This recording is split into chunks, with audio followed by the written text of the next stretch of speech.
ada suara? Halo?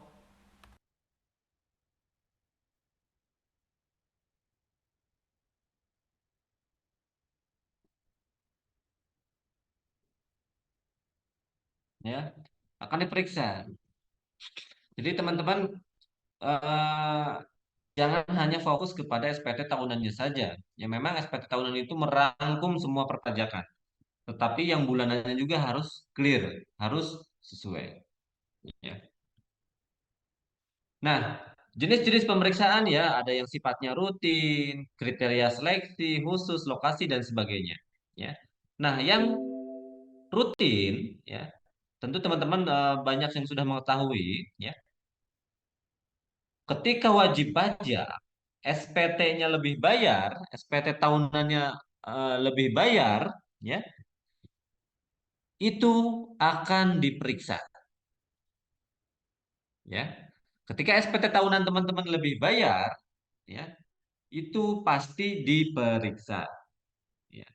Nah, termasuk juga yang SPT masa, tetapi yang masa ini kalau lebih bayar bisa dikompensasi untuk bulan berikutnya kalau lebih bayar. Jadi tidak langsung minta dikembalikan. Nah, kalau minta dikembalikan, misalkan SPT PPN lebih bayar, minta restitusi, nah baru itu akan diperiksa. Ya. Tetapi kalau SPT tahunan, baik orang pribadi maupun perusahaan, ketika SPT-nya menyatakan lebih bayar, itu akan diperiksa. Ya, akan diperiksa. Kemudian juga karena adanya seleksi, kriteria seleksi, ya. Barangkali kena sampling ya industri-industri tertentu dengan adanya pengamatan, dengan adanya data-data awal ya yang dimiliki oleh kantor pajak, tentu itu bisa menjadi pertimbangan. Selain karena lebih bayar ya, mungkin ditemukan ada data perpajakan, data keuangan yang tidak sesuai dengan SPT yang dilaporkan, itu juga berpotensi diperiksa ya. Jadi jangan santai-santai saja, ya. Artinya, ketika kantor pajak memiliki atau menguasai data keuangan lain, ya, artinya mengetahui, kemudian tidak sama dengan yang telah dilaporkan di SPT, itu akan berpotensi diperiksa juga, ya. Tapi biasanya tidak langsung diperiksa, ya. Biasanya tahap awalnya itu akan diminta konfirmasi dulu, ya. Akan diminta data dan atau keterangannya, ya. Teman-teman barangkali sudah familiar dengan istilah SP2DK, ya. Surat permintaan data dan atau keterangan. Nah, itu dalam rangka itu, ya, untuk mengamati ya kepatuhan wajib pajak. Jadi ketika sudah dikonfirmasi, sudah diminta datanya memang berpotensi ada pajak yang kurang dibayar, nah itu kemungkinan besar akan masuk ke proses pemeriksaan pajak. Tetapi apabila wajib pajaknya telah menyampaikan, menjelaskan, dan memang tidak ada potensi pajak, saya yakin itu tidak akan diperiksa. Ya. Jadi kalau teman-teman SPT-nya masuk kriteria seleksi ya, yang tidak lebih bayar, itu sudah didapati oleh kantor pajak itu data keuangan yang berpotensi memang kurang bayar. Ya. Mereka dapat datanya dari mana, Pak? Ya banyak ya. Mereka bisa akses perbankan, ya. Mereka bisa akses apa namanya dengan institusi lain, ya, Pemda, ya, kemudian dengan apa namanya dinas pendapatan daerah, itu bisa di cross check. Mereka nih bisa, mereka bisa mengetahui aset-aset wajib pajak, ya, punya kendaraan, punya rumah, punya tanah. Kantor pajak itu tahu, tahu, ya. Kemudian juga rekening bank mereka bisa meminta, ya. Apalagi setelah dengan Cortex ini, ya, kualitas datanya akan semakin kuat untuk kantor pajak meneliti kualitas laporan pajak dari wajib pajak. Ya. Jadi DJP ini sekarang ini apa istilahnya itu mesin, ya, aplikasi penelitian terhadap wajib pajaknya semakin bagus dengan adanya Cortex ini. Nomor rekening yang terdaftar itu langsung terdeteksi. Ya. Kendaraan yang dimiliki terdeteksi. Aset tanah bangunan terdeteksi. Nah, nanti akan dicocokkan. Juga dengan cross check pemotongan ya pajak oleh pihak lain. Ya. Jadi kalau ditanya Pak, dari mana orang pajak tahu tentang aset kita? Ya, kita dulunya kan beli, bukan nemu. Ya. Tanah, rumah, ketika kita beli, ya, tentu akan melibatkan namanya notaris. Nah, notaris melaporkan itu, ya, notaris melaporkan, ya, karena kita juga sebagai pembeli juga akan setor pajak pembelian. Kan terdeteksi, apalagi sekarang kan NPWP NIK sudah terintegrasi, cepat sekali ketahuan. Ya. Teman-teman membeli sesuatu barang ya yang mungkin sifatnya hanya yang biasa-biasa saja, tetapi ketika sudah diminta NIK, NIK oleh si penjualnya, itu pasti langsung terdeteksi oleh kantor pajak. Ya. Kemudian, ketika teman-teman sebagai pengusaha online jualan, ya, jualan di marketplace, ketika membuat akun kan diminta NIK kita. Ya, ketika membuat akun, kita diminta NIK-nya oleh marketplace tersebut, oleh platformnya. Nah, semua platform punya kewajiban menyetorkan data transaksinya kepada Direktorat Jenderal Pajak. Ya, jadi mereka tahu omset kita berapa, jualan di marketplace S, di marketplace T, mereka tahu. Ya, omsetnya tahu. Nah, seiring dengan teman-teman belajar perpajakan, ya harus lebih bijaksana, ya harus lebih eh, bisa mengantisipasi pelaporan pajak sebaik mungkin. Oke, gitu ya. Nah, jadi proses pemeriksaan tadi itu ya untuk menguji kepatuhan, ya perhitungan, pelaporan, penyetoran pajaknya. Ya. Oke, sampai sini dulu kita diskusi ya. Saya rasa kalau diskusi kita lebih seru, ya. Barangkali kita sharing ya.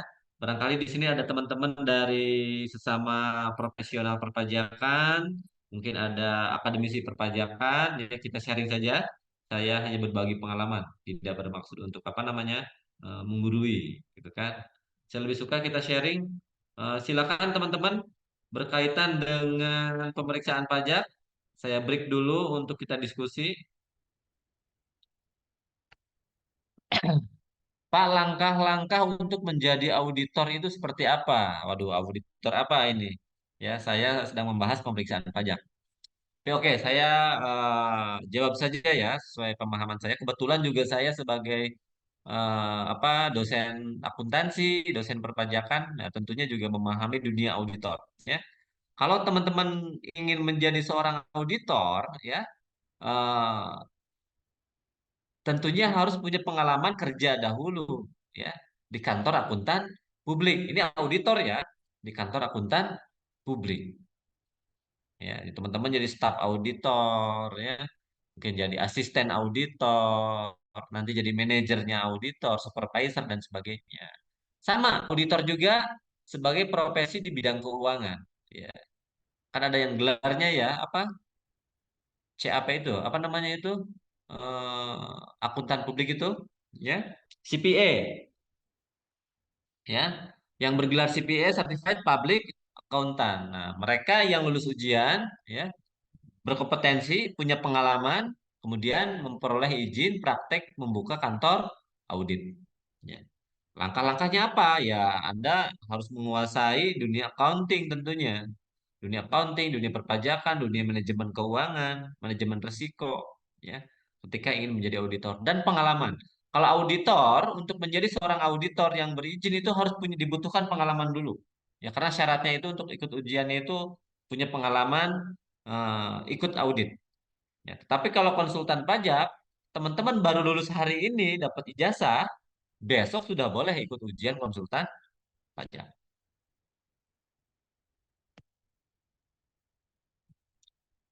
Pak, apa perbedaan sertifikat brevet dari BINSPIRA swasta dengan IAI?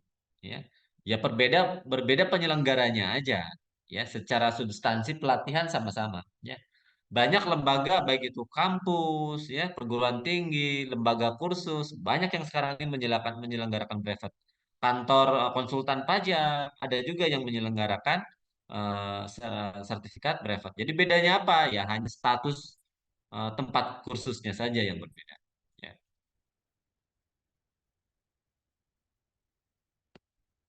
Oke, lanjut. Apa perbedaan brevet AB dengan C? Oke, ini bagus nih. Ya. Jadi brevet A ya tentu ini berkaitan dengan USKPA ya. Brevet A itu berkaitan dengan perpajakan orang pribadi ya. Aspek perpajakan orang pribadi itu A. Yang B-nya aspek perpajakan wajib pajak badan penanaman modal dalam negeri. Jadi perusahaan dalam negeri ya, modal dalam negeri itu B. Yang C-nya wajib pajak badan penanaman modal asing. Jadi modalnya dari luar negeri. Jadi kalau ada perusahaan datang ke Indonesia dari luar yang modalnya dari luar negeri, dia akan mencari konsultan pajak. Nah, konsultan pajaknya harus yang C, yang C, ya.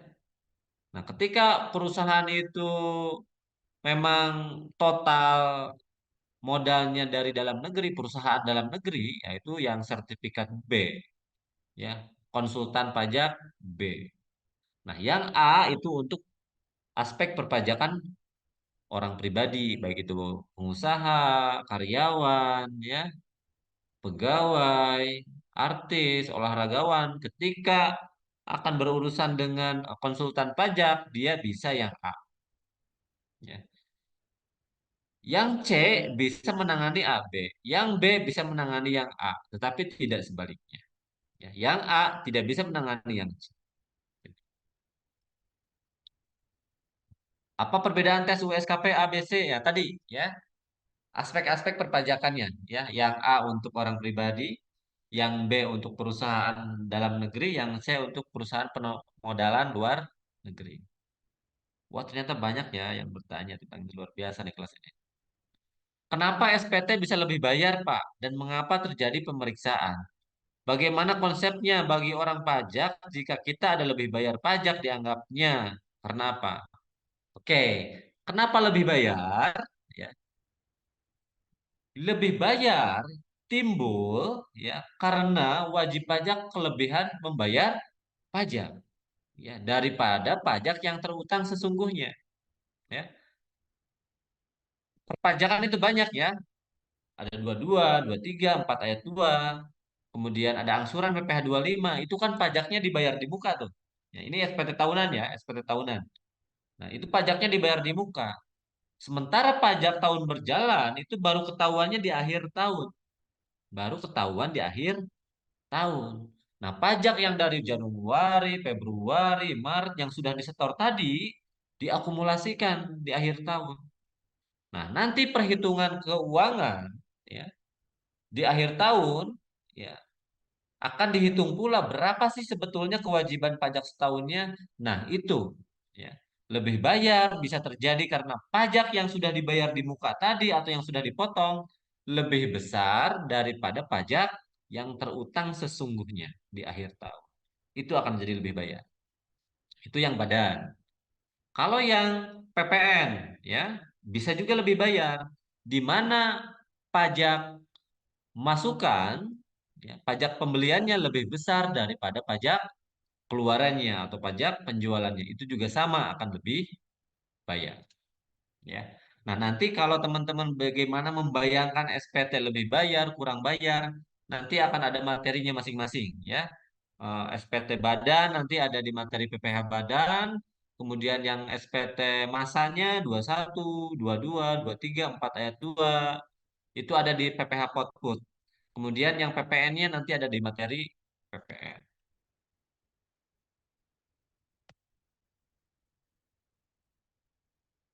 Pak, misalkan kita menyatakan tahun 2024 ada melakukan kelebihan bayar. Ketika diperiksa, apakah hanya pendapatan di tahun 2024 atau dicek dari awal perusahaan itu berdiri? Oke, ya. Ini ketika memang menyatakan lebih bayarnya 2024, ya. pasti yang akan diperiksanya itu hanya 2024. Ya, ketika yang dinyatakan lebihnya 2024 ya. Ya.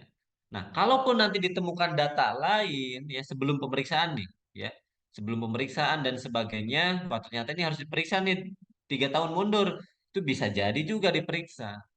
Ya, tetapi kalau yang menyatakan lebih bayar 1 tahun ya hanya tahun itu yang diperiksa. Ya, kalaupun tahun-tahun sebelumnya diperiksa itu punya pertimbangan lain yang tidak ada hubungannya dengan lebih bayar yang disampaikan. Ya. Jadi ada peluang juga, ya, tidak menutup kemungkinan akan diperiksa juga. Ya.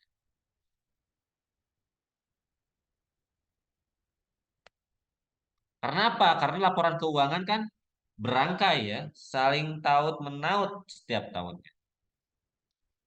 Pak, jika dalam pemeriksaan kondisi perusahaan tidak beroperasi lagi, namun perusahaan ada pemeriksaan dari KPP, apakah pengurus direktur tetap bertanggung jawab atas pemeriksaan tersebut?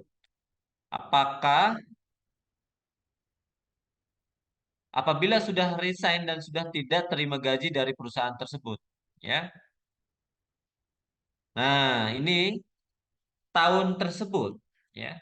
Tahun yang diperiksa tentu akan berkaitan siapa dulu direkturnya tahun tersebut, ya. Kemudian siapa para komisarisnya tahun tersebut itu yang akan dikonfirmasi, ya. Nah, Pak, gimana kalau direkturnya sudah resign? Ya kan resign tahun-tahun berikutnya. Pada saat itu masih ada, ya. Jadi masih bisa nanti tersangkut paut, ya, direksi tersebut atau komisaris tersebut, ya, sesuai tahun yang diperiksanya, ya. Kalau ditanya tanggung jawab tetap tanggung jawab, ya. Eh, akan tetap diminta tanggung jawab.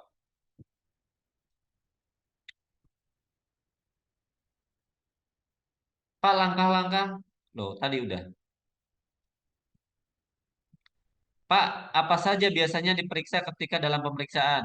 Semua, laporan keuangan, ya, rekening bank, invoice-invoice, ya, faktur pajak kalau PKP, ya. Kemudian data kontrak, ya, stok barang, itu semua diperiksa. Semua account, semua akun yang ada di laporan keuangan itu akan diperiksa, ya. Piutang, utang, biaya-biaya itu semua akan diperiksa. Oke, ya. Wah, ternyata yang bertanya ini luar biasa, banyak sekali ya. Oke, saya break lagi dari pertanyaan karena ini materinya masih ada, nanti kita lanjut. Ya, seru nih kalau sudah saya suka lupa-lupa nih kalau banyak pertanyaan begini. Oke ya, share screen saya masih muncul ya.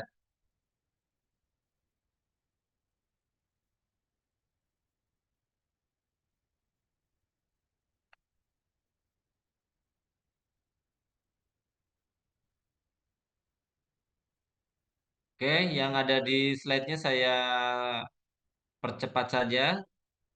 Jadi nanti teman-teman bisa baca di slide-nya. Nah, ya ini sebab-sebab nih, ya. Jadi teman-teman harus diperhatikan ini, ya. Ini salah satu sebab yang bisa berpotensi diperiksa, ya. SPT-nya lebih bayar. Nah, makanya kan sudah tidak rahasia lagi kalau SPT tahunan itu dihindari sekali ya oleh banyak perusahaan. Nah, sebetulnya yang menghindari itu ketika perusahaan tersebut memang tidak siap, ya, atau mungkin pencatatannya belum rapi, pasti mereka menghindari sekali lebih bayar, karena tahu kalau lebih bayar diperiksa.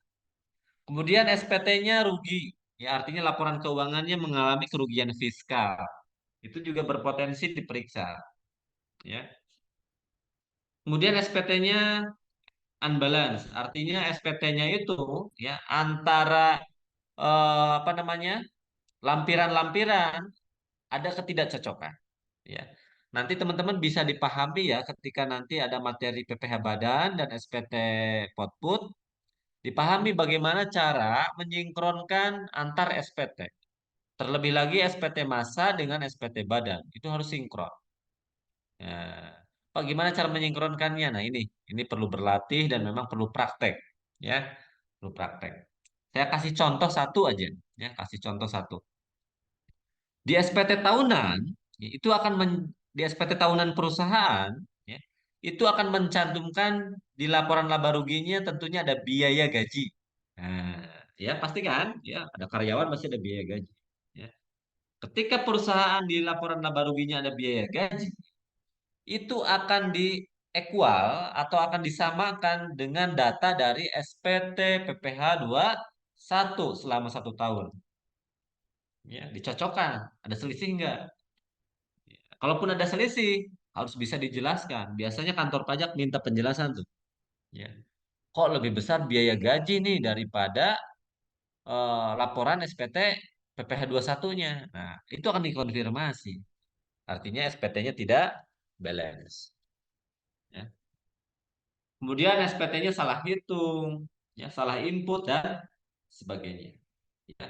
Pokoknya intinya kalau SPT-nya bermasalah saja, ya sudah pasti berpotensi diperiksa. Tetapi tadi tidak langsung serta-merta diperiksa ya. Itu biasanya dikonfirmasi dulu oleh petugas pajak. Biasanya akan dikirim surat SP2DK. Ya karena kan tim pemeriksa kan terbatas ya. Itu sibuk sekali mereka kalau semua wajib pajak diperiksa dan juga tidak akan tertangani. Ya. Nah, akhirnya mereka nyapa. Ya hanya istilahnya itu kepada memang wajib pajak yang memang berpotensi dia kurang bayar, ya. Satu kurang bayar dan memang dia mengajukan restitusi atau minta pengembalian lebih bayar pajak.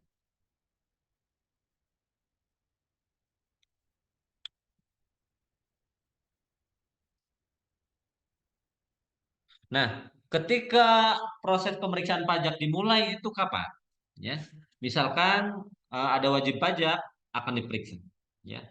Itu yang pertama, wajib pajak akan menerima namanya surat pemeriksaan pajak. Ya. Jadi nanti dari kantor pajak itu akan dikirim surat, ya, akan dilakukan pemeriksaan pajak. Di situ akan disebutkan ya siapa tim pemeriksanya, kemudian SPT mana yang akan diperiksa, tahun mana, bulan apa itu yang akan diperiksa. Ya. Jadi yang diperiksa harus sesuai yang di suratnya, tidak bisa melebar, tidak bisa ditambah-tambah, tidak bisa dikurang-kurang. Kalau kata suratnya, surat pemberitahuan pemeriksaannya itu yang akan diperiksa hanya SPT PPN, ya sudah. Yang akan diperiksa itu hanya SPT PPN. Ya. Karena itu nanti akan berkaitan dengan surat ketetapan yang akan diterbitkan. Ya. Surat ketetapan yang akan diterbitkan itu berkaitan ya dengan tujuan awal di pemeriksaan tadi. SPT mana yang akan diperiksa, maka SPT itu pula yang akan diterbitkan ketetapan pajak. Ya. Nah, jadi ketika mereka sudah datang ke tempat wajib pajak, ya, menyampaikan surat pemeriksaan, ya, nanti ada tim pemeriksa yang datang, mereka akan memperkenalkan diri, ya. Nah, teman-teman sebagai wajib pajak itu berhak meminta surat tugasnya, meminta bukan meminta, minta diperlihatkan identitasnya, ya, mana sebagai tanda tim pemeriksanya dilihat. Itu boleh teman-teman dan saya justru harus ya dipastikan mereka yang datang sebagai tim fungsional pemeriksa. Ya, nanti akan bertim tuh bertiga biasanya itu datang. Kalau pemeriksaan lapangan. Ya. Memang kadang-kali bukan rahasia lagi ya. Wajib pajak perusahaan itu atau pengusaha orang pribadi ketika sudah mendengar pajaknya diperiksa, wah mereka ini sudah bergetar. Waduh, kenapa berpikirnya, waduh, jangan-jangan ini ada pajak yang kurang ini. Tidak hanya sekedar pajaknya yang dikurang, tetapi juga nanti ada sanksi pajaknya. Loh, kenapa disanksi, Pak? Ya jelas, ya. Yang diperiksa kan tahun-tahun lalu. Itu akan berkaitan dengan terlambat setor. Terlambat setor, implikasinya ya ada sanksi bunganya, ya ada sanksi terlambat setor. Gitu. Ini sebetulnya menarik teman-teman ya, kalau teman-teman apa berkaitan dengan pemeriksaan pajak karena ini ending, ya. Ending daripada kualitas pekerjaan kita sebagai apakah ini sebagai staf perpajakan yang membantu perpajakan atau sebagai manajer perpajakan yang menyusunkan laporan pajak perusahaan atau sebagai konsultan pajak yang betul-betul mendampingi, memberikan pandangan, advice buat wajib pajak, ya, buat klien kita. Kualitas kita itu ketahuan saat pemeriksaan pajak. Nah, teman-teman yang barangkali nanti menjadi staf perpajakan suatu perusahaan, pastikan laporan pajaknya berkualitas. Artinya sesuai ketentuan perpajakan. Kenapa? Karena kalau bila mana terjadi pemeriksaan pajak, ya, kita anggaplah teledor, ya, tidak tidak artinya tidak sengaja, ya, teledor, salah, gitu kan? Nah, itu tetap akan dikenai sanksi. Ya, nggak ada kata, oh Pak maaf salah nol, kelebihan nol. Oh Pak maaf kurang nol. Tetap, ya, ketika sudah dilakukan pemeriksaan itu konsekuensinya sama, ya, akan berujung kepada sanksi bunga atau sanksi denda. Gitu ya teman-teman. Jadi teman-teman jangan hanya sekedar menyusunkan laporan pajak, ya, harus berkualitas. Kenapa? Nanti kalau diperiksa kita sendiri yang akan kebingungan, ya. Kita sendiri yang akan khawatir, kita sendiri yang akan resah, ya. Kita sendiri yang akan ketakutan. Jadi mau tidak mau, ketika teman-teman membuat laporan pajak baik untuk diri sendiri, ya, barangkali buat teman-teman yang di sini yang punya perusahaan dan sebagainya, buat laporan keuangan, laporan pajaknya yang berkualitas. Bagaimana berusaha, ya, mengurangi potensi diperiksa, ya. Gimana caranya Pak kita memandang laporan keuangannya sudah berkualitas? Nah, kita kan orang internal tahu sendiri dong. Ada nggak sesuatu yang kita sembunyikan?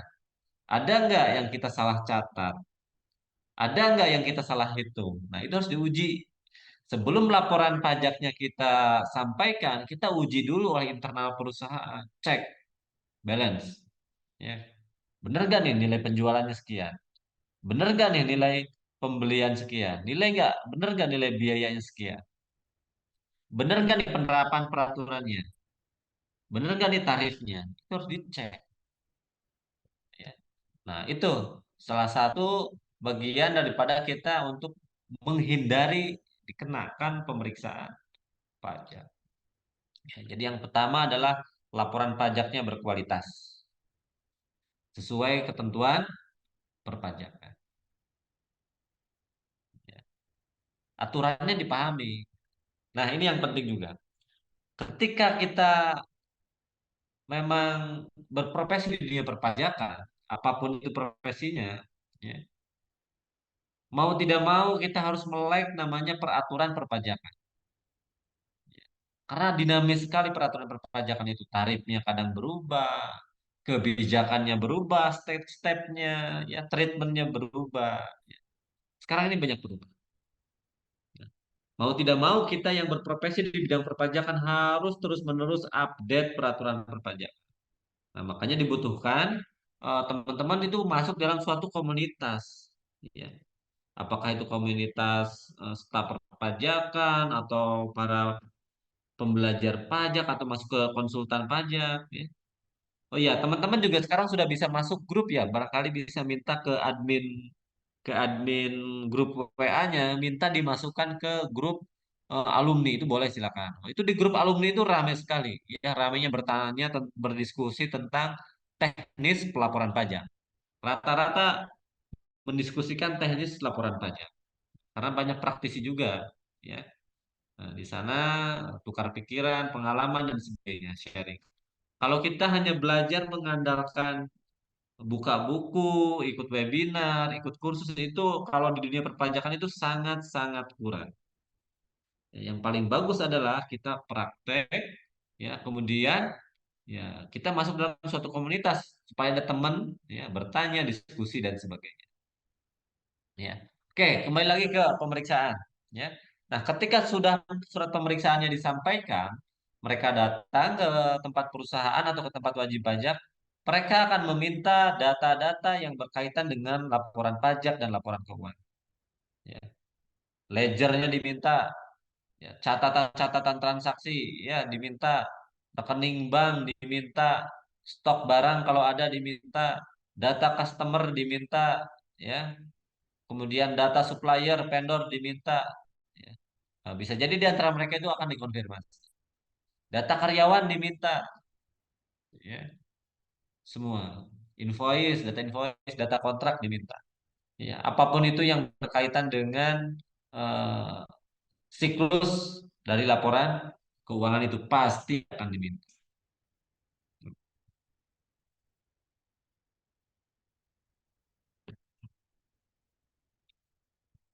Mungkin teman-teman di sini ada yang sudah mengalami pemeriksaan pajak bisa sharing.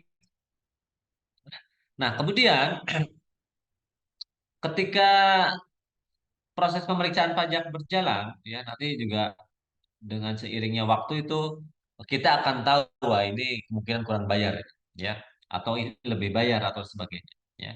Nah, teman-teman artian siap dengan segala konsekuensinya itu, ya, dengan segala konsekuensi dari hasil pemeriksaan pajak. Tadi hasil pemeriksaan pajak itu bisa jadi kurang bayar, lebih bayar, nihil atau kurang bayar tambahan. Ya. Kalau hasil pemeriksaannya kurang bayar, oh, berarti teman-teman harus bayar tuh pokok berserta sanksinya. Ya. Nah, jadi kalau hasil hasil pemeriksaan itu sanksinya lebih besar. Ya.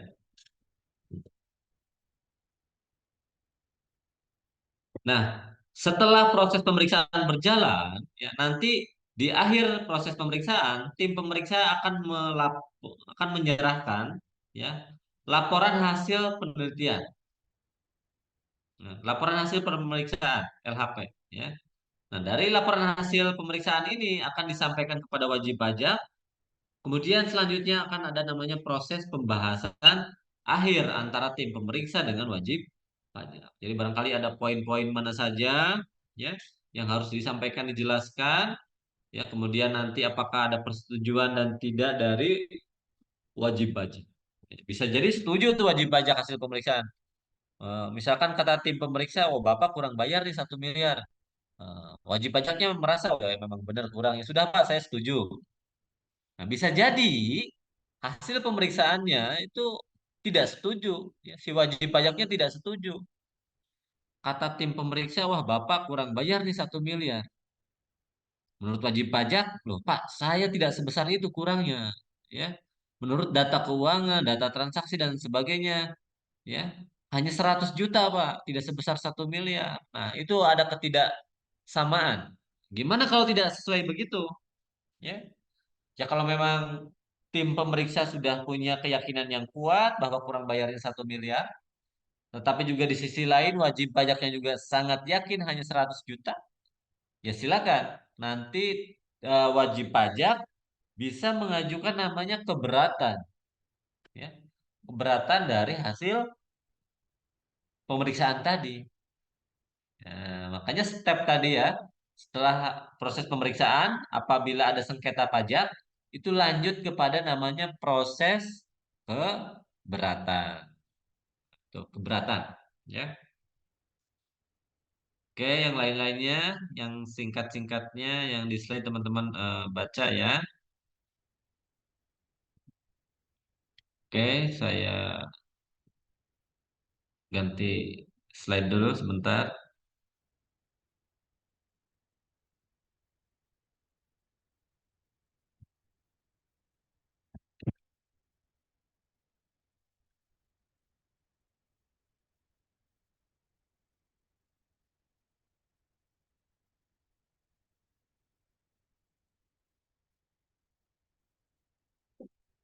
Oke, oke, saya break. Saya masuk ke sesi tanya dulu lagi aja.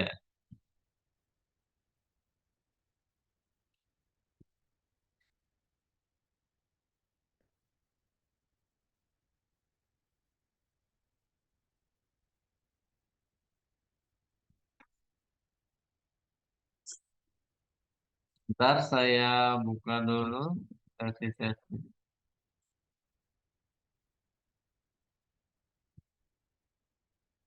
Tadi sampai mana nih?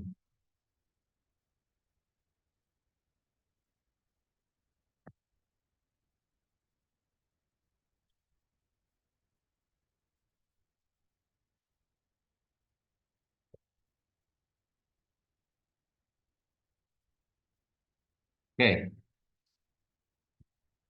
kurang bayar tambahan itu apa, Pak? Oke, kurang bayar tambahan itu ya ketika sudah proses pemeriksaan pertama, ya, kemudian terbitlah misalkan kurang bayar. Nah, ternyata di kemudian hari dilakukan pemeriksaan kembali, oh ternyata masih kurang bayar juga. Misalkan ditemukan data atau keterangan baru, ya, oh ini masih ada kurang juga ternyata. Nah, itu akan prosesnya SKP-nya itu kurang bayarnya tambahan karena yang pertama sudah terbit, ya. Nanti ada kurang bayar tambahan. Jadi proses pemeriksaan lanjutan. Pak, ketika ulangan biasanya berapa soal ya? Bayar banyak. Tapi jangan khawatir multiple choice semua. Apabila dalam pemeriksaan PT terjadi, apakah nantinya sanksi seperti blokir rekening, sita aset, dan pencegahan pergi ke luar negeri berefek pada pengurus perusahaan? Oh jelas, ya. Itu bisa berefek kepada pengurus perusahaan, ya. Pemegang perusahaan apalagi, ya. Jadi kalau diperiksa itu bukan hanya nanti selesai di perusahaan, tidak. Ya, nanti berkaitan dengan kurang bayar, kewajiban pembayaran, nanti pengurus, ya, itu bisa juga mereka terbawa. Ya.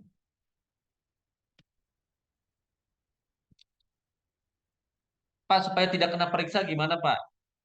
Laporan pajaknya yang berkualitas, ya, yang berkualitas, yang bagus, ya, tidak berpotensi salah, ya.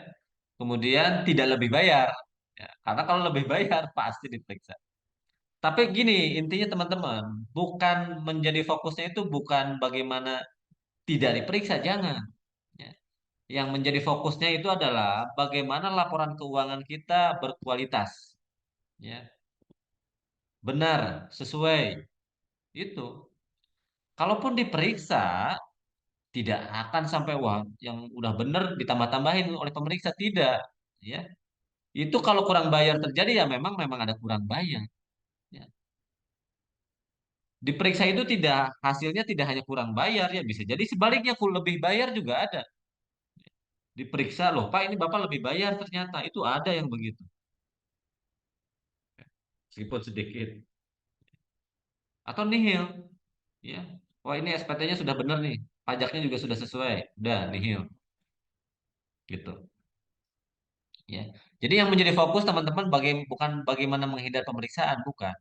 Tapi bagaimana membuat laporan pajak, laporan keuangan yang berkualitas. Sesuai peraturan, sesuai ketentuan. Bayarnya tepat waktu, lapornya juga tepat waktu. Jangan sampai telat-telat.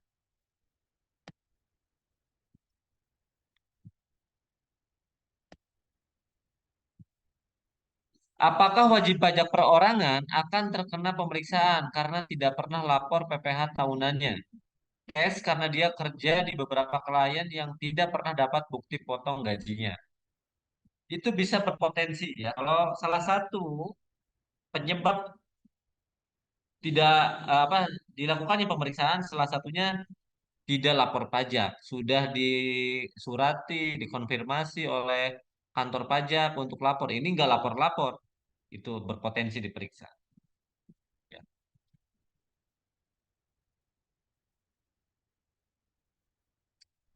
Pak, apakah nominal pajak di SPT masa jika diakumulasikan setahun nominalnya harus dengan SPT tahunan? Benar.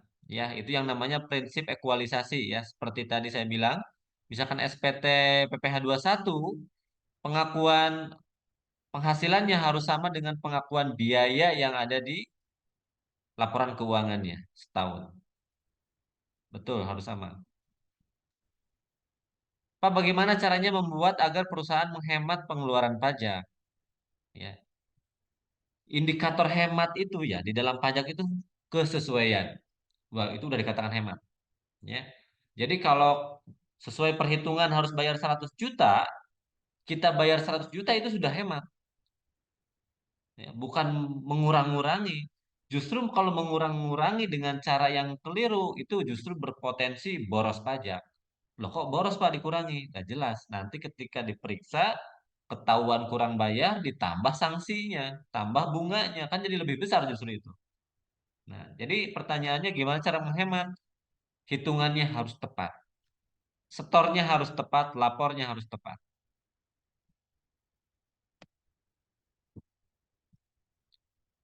Bagaimana cara meminta kembali uang yang kelebihan bayar tersebut? Apa ada syaratnya? Ya tadi, mengajukan restitusi. Ya. SPT-nya aja centang aja minta restitusi, udah selesai. Ya, nanti ada tim pemeriksa data. Ya, nanti dicek dulu sama mereka, bener gak nih lebih bayarnya sekian? Jangan-jangan lebih, jangan-jangan kurang. Ya, gitu.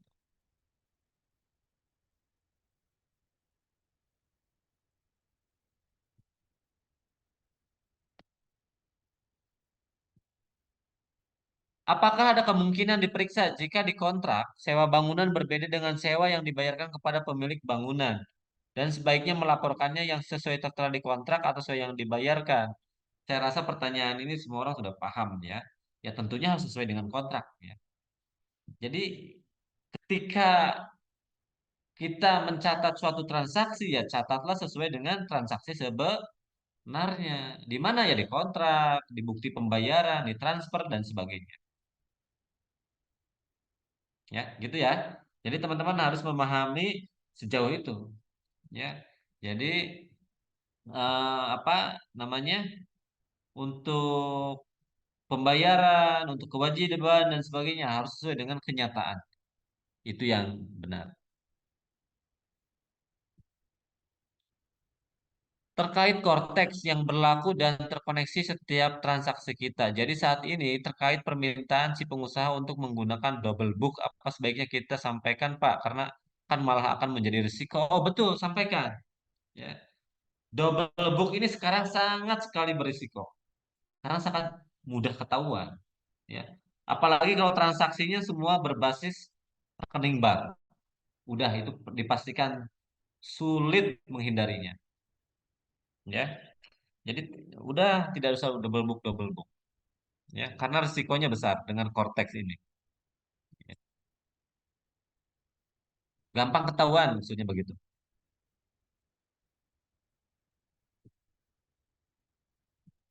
Apakah bila SPT tahunan status lebih bayar, misal tahun 2023, itu lebih bayarnya bisa dikompensasikan ke tahun 2024 SPT tahunan. Nah, SPT tahunan tidak bisa ya.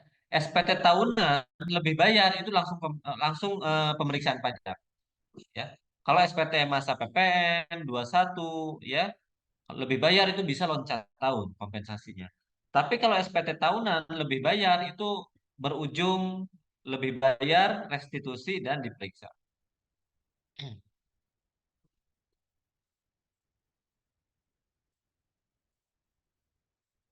Di perusahaan saya belum ada pengurusan pajak. Bagaimana solusinya jika mau membayar pajak dan pelaporan SPT-nya? Tidak ada yang ngurus pajaknya, ya mau nggak mau harus ada yang ngurus. Ya, bisa nyari konsultan pajak, bisa cari freelance-freelance yang mengerjakan pajakan, ya. Banyak sekarang mahasiswa-mahasiswa tingkat akhir ya, dari prodi-prodi akuntansi, perpajakan yang sudah pinter-pinter, mereka buka freelance ya, atau cari konsultan pajak yang dipercaya dan sebagainya ya. Lebih baik kita mengeluarkan sedikit biaya ya untuk menjaga biaya yang lebih besar di kemudian hari ya. Karena kalau laporan pajak salah udah pasti itu aja sanksi pajak ya. Telat setor aja nih gara-gara telat aja ya. Bukan kita mengurangi pajak, telat itu udah ada sanksi bunganya itu ya. Misalkan kita tidak tahu nih tanggal setornya tanggal berapa nih terakhir, nggak tahu misalkan, nah, telat udah kena sanksinya. Lebih baik cari orang ya, bisa statusnya mungkin freelance ya, magang atau angkat aja pegawai tetap, nyari konsultan. Ya. Ya kita juga kalau memang belum bisa memadai meng-hire orang ya sudah mau tidak mau kita ya belajar. Ya tentunya ini dengan salah satunya ikut brevet pajak. Ya, dan jangan lupa ikut komunitas perpajakannya. Ya. Kalau ada yang tidak mengerti kan bisa bertanya di grup. Kalau ada temannya kita itu nggak selalu merasa takut gitu kan, bertanya dan sebagainya. Komunitasnya udah ribuan, teman-teman bisa masuk gitu.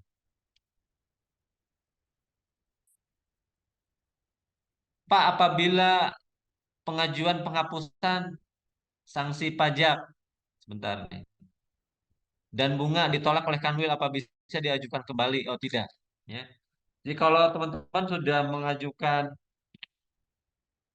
apa namanya penghapusan sanksi pajak atau bunga ke Kanwil ditolak ya sudah. Ya. Sebetulnya bisa diajukan lagi, cuman pasti ditolak lagi. Ya. Nah, dan ingat juga itu kan ketika kita ada STP, ya ada STP, itu kan ada tanggal batas terakhir pembayaran. Nah, teman-teman ditunda-tunda itu mah kena tambahan sanksi bunga, sanksi telat bayar itu nanti. Ya. Bukan bunga. Nanti ada sanksi bisa sita malahan. Ya, kalau sudah STP dan sebagainya nggak dibayar-bayar, nanti ada surat peringatan, ada surat paksa dan sebagainya, surat penyegelan. Ya. Jadi teman-teman hati-hati, jangan menunda-nunda kalau sudah STP.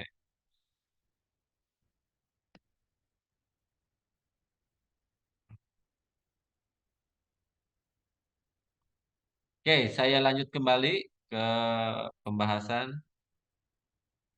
Sebentar, teman-teman. Wah, kelas ini luar biasa, 200 sempat tadi ke 220.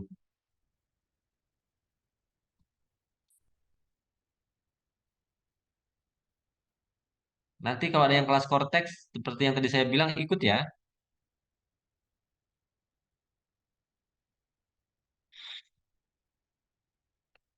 Sebentar, teman-teman.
Oke, ya. Nah, teman-teman, ketika hasil pemeriksaan itu terbit, tadi berupa SKP, ya, terbit berupa SKP. Nah, kalau teman-teman memang dari hasil pemeriksaan tersebut tidak setuju, ya, tidak setuju, teman-teman bisa mengajukan namanya keberatan, ya. Nah, keberatan itu apa? Jadi keberatan itu, ya, atas ketidaksetujuan teman-teman dari produk hasil pemeriksaan, ya. Teman-teman tidak setuju hasil kurang bayar, tidak setuju lebih bayar, tidak setuju nihil misalkan. Nah, teman-teman bisa mengajukan keberatan. Keberatan itu diajukan ke kantor wilayah, Kanwil, ya. Nanti di Kanwil akan diproses, ya, eh, mengenai keberatannya. Ya. Jadi di keberatan itu akan diolah lagi data dan atau keterangannya oleh tim penelaah keberatan. Apakah hasil pemeriksaan hitungannya sudah benar dan sebagainya, atau mungkin kurang atau lebih, nanti akan diterbitkan namanya keputusan keberatan. Ya, apakah disetujui atau ditolak keberatannya. Ya. Jadi kalau memang teman-teman yakin, ya, hasil pemeriksaan pajaknya kurang tepat, ya teman-teman keberatan, jangan dibiarkan. Kalau dibiarkan, ya sudah selesai. Artinya teman-teman setuju. Ya. Kalau hasil keberatan, teman-teman tidak mengajukan keberatan, artinya juga sudah setuju. Ya, ya mau tidak mau pasti akan dieksekusi itu. Artinya itu diminta bayar. Kalau memang tidak setuju, keberatan. Nah, nanti keberatan akan diproses lagi oleh tim penelaahannya. Apakah sudah sesuai? Ya kalau masih sesuai, berarti ya udah bayar juga. Nah, kalau tidak puas juga, ya masih tidak tepat menurut kita hasil keberatannya, teman-teman mengajukan banding. banding ke pengadilan pajak. Nah, ke pengadilan pajak ini sudah perlu namanya pengacara pajak, ya, kuasa pajak, ya. Kalau sudah urusannya dengan pengadilan, teman-teman butuh namanya kuasa pajak, pengacara pajak. Wah, gimana Pak jadi pengacara pajak? Keren juga nih. Oh, betul. Keren. Ya. Siapapun teman-teman yang sudah bisa menjadi konsultan pajak itu bisa jadi pengacara pajak, ya. Teman-teman yang sudah punya izin praktek, ya, teman-teman bisa jadi pengacara pajak, bisa jadi kuasa pajak. Ya, caranya hanya tinggal daftar aja sebagai kuasa pajak ke pengadilan pajak, ya. Teman-teman daftar, nanti ada syarat dan sebagainya. Tidak ada tes lagi, hanya mengisi dokumen dan memenuhi persyaratan, ya. Nanti teman-teman akan diberikan namanya surat izin kuasa pajak dari pengadilan pajak. Jadi teman-teman bisa mewakili wajib pajak untuk beracara di pengadilan pajak. Jadi pengadilan pajak itu isinya ya tadi, karena memang orang-orang yang tidak puas dengan hasil pemeriksaan, hasil keberatan, diproses lagi di pengadilan. Nanti ada hakim, ada tergugat, ada penggugat nanti hadir. Ya, nanti endingnya hakim akan menerbitkan, ya, keputusan banding. Ya, apakah ditolak, ya, atau diterima, atau diterima sebagian.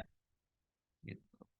Nah, itu teman-teman roadmap apa dari proses sengketa pajak ya yang bermula dari kita laporan pajak, gara-gara lapor pajak yang keliru, gara-gara kurang setor, gara-gara telat lapor, ya, itu bisa berimplikasi ke pengadilan pajak, ya, gitu. Oke, teman-teman, saya untuk materi saya cukupkan sekian, saya sedikit jawab dulu beberapa pertanyaan sisa ini. Saya pernah dengar kantor dari teman saya kena SP2DK, lalu ditemukan korvis di SPT tahunannya dan terjadi kurang bayar. Lalu kantor teman saya ada bayar uang pelicin. Waduh ini, wah luar biasa. Oke, sebentar. Lalu kantor teman saya ada bayar uang pelicin under table ke AR-nya dan itu juga disarankan oleh konsultan pajaknya. Waduh, mereka. Mengapa bisa seperti itu ya Pak? Apa tujuannya? Apa tujuannya? Bukankah jika sudah terbit STP kurang bayar dan dendanya berapa, si WP hanya bisa cukup membayar saja tagihannya dan kasus akan selesai, Pak?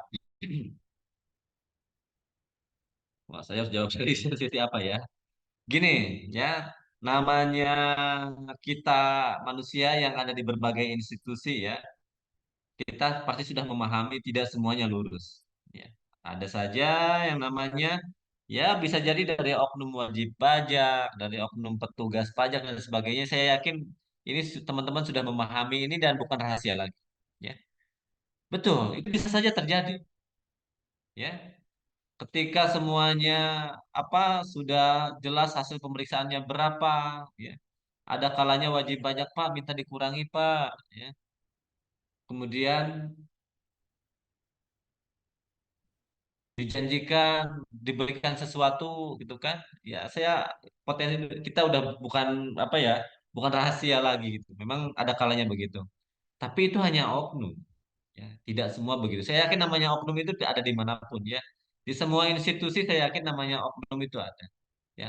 Barangkali juga berangkatnya dari kita sendiri, kalau kita ingin lurus ya mereka juga nggak akan berani, ya. Tapi ya tadi yang istilahnya namanya apa pelicin dan sebagainya, ada suap dan sebagainya, memang udah bukan rahasia lagi ya. Bisa jadi seperti itu.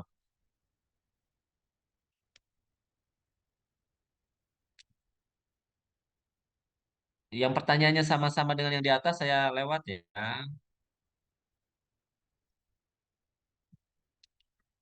Bagaimana cara mengatasi wajib pajak orang pribadi yang memiliki dua sumber pekerjaan yang berbeda agar jika melaporkan FST tahunan tidak terjadi kurang bayar? Nah, ini kalau dia memang bekerja, bekerja dari dua perusahaan, ya, itu berpotensi kurang bayar. Kenapa? Karena dari masing-masing tempat kerja mereka akan mengurangkan PTKP. Di PTA, PTKP dihitung. Di PTB, PTKP-nya dihitung. Sementara pada saat laporan tahunan, PTKP-nya hanya satu kali hitung.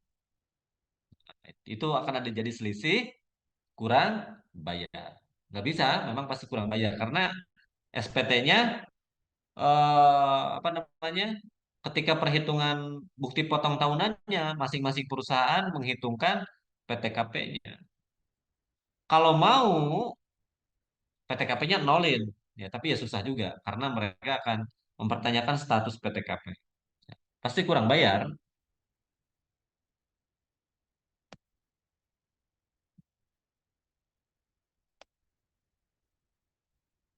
Apakah hasil pemeriksaan lebih bayar, kurang bayar tambahan nihil dapat berimplikasi hukum? Oh betul, ya. Sudah terbit surat kurang bayar, lebih bayar itu udah produk hukum, ya, produk hukum hasil pemeriksaan. Jadi ketika tidak dibayar, ya, ketiga misalkan kurang bayar nih, kemudian tidak dibayar sama wajib pajaknya, ya, itu bisa masuk ke proses hukum lanjutan, bisa ditagih paksa. Ya peringatan dulu tapi ya diperingatkan dan sebagainya ditagih. Nah, kalau masih nggak mau bayar juga dipaksa. Aset-asetnya bisa disita, dilelang, ya. Kurang juga atau tertemu indikasi pidana ya bisa jadi dipenjara, ya. Mungkin sudah pernah dengar cerita ya, masuk pengadilan ditahan gara-gara tidak bayar pajak.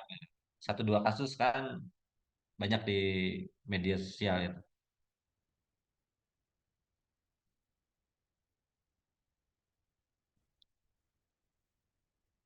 Kalau pajak kendaraan masih di dalam naungan Kemenkeu, kenapa harus di Samsat tidak di Dirjen Pajak seperti pembuat NPWP dan sebagainya? Pajak kendaraan itu pendapatannya masuknya ke pemerintah daerah. Nah, kan sudah otonomi daerah ya. Jadi pemerintah kota, kabupaten, provinsi mereka punya jatah pendapatannya masing-masing. Ya. Nah, salah satu pendapatan daerah itu adalah dari pajak kendaraan.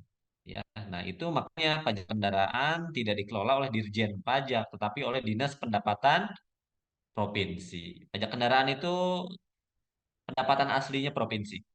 Ya.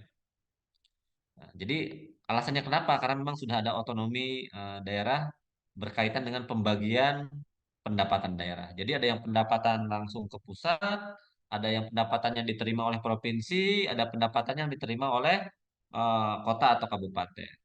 Gitu.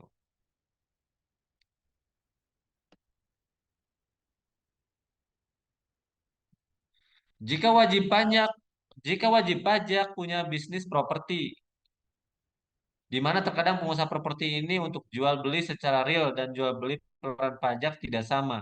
Biasanya lebih besar jual beli real. Potensi risiko seperti ini bagaimana ya Pak? Baiknya seperti apa? Ya, kadangkala harga yang dilaporkannya lebih kecil ya. Untuk apa? Untuk menghindari pajak. Ya, pajaknya minta dikecil-kecilin atau PBB-nya dikecilin. Ya, kalau memang itu nanti terdeteksi, ketahuan, ya, dikecilkan, nah, nanti akan dimintai lagi kurang bayarnya berapa, ya. Akan dimintai lagi kurangnya berapa. Kalau ditanya risiko ya jelas, kalau ketahuan nanti ada kurang bayar.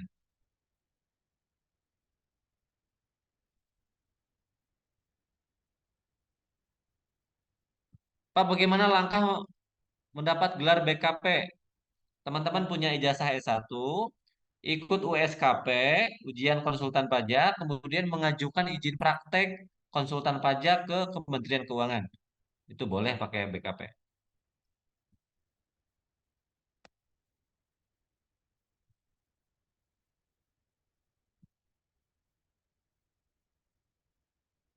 Oke, pertanyaan yang berkaitan sudah saya jawab.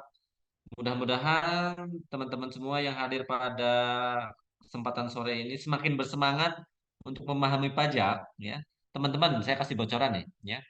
Di luaran sana banyak wajib pajak yang betul-betul membutuhkan orang yang bisa membantu urusan perpajakannya, ya.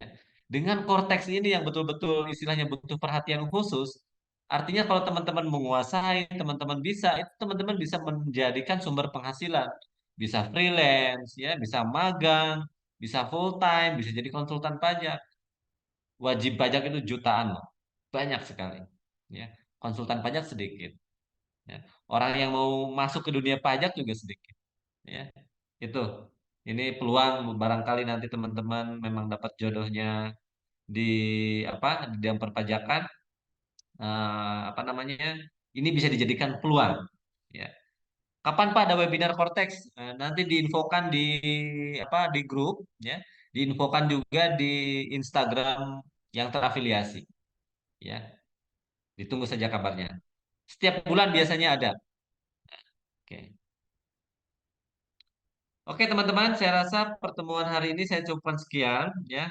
Nanti kalau teman-teman ingin berdiskusi lebih panjang dengan saya, silakan boleh japri. WA-nya tadi sudah di-share ya sama admin. Silakan, nanti saya dengan senang hati akan berdiskusi dengan teman-teman semua. Ya, barangkali kelas pemeriksaan dari saya hari ini cukupkan sekian. Terima kasih atas perhatiannya. Sukses dan sehat selalu buat kita semua. Sekian, wassalamualaikum warahmatullahi wabarakatuh.